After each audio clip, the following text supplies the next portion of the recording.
गति कैला से हमारा नया फरलस चोली हो।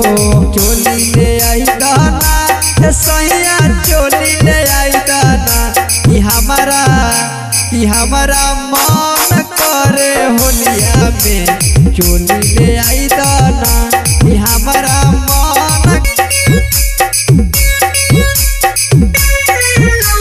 वायरस विकास आजा तू घरे लगत हमारा डर हो। प्रिंस देवरवा बाटे बाटी कर दी कुछो गड़बड़ हो, कर दी कुछो गड़बड़ हो। वायरस विकास आजा तू घरे लगत हमारा डर हो। प्रिंस देवरवा बाटे बाटी कर दी कुछ गड़बड़ हो।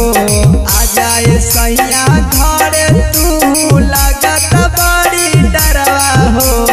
आजाए सैया तू हमारा लागत नइखे मनवा हो। कि होलिया में ले ले अइहा नया नया चुलिया ए सैया कि हमहू खेलब तारा संगे होलिया ए सैया। ए सैया जी जल्दी आ जाना, तोहरा बिना मन नहीं खेल लगता हो।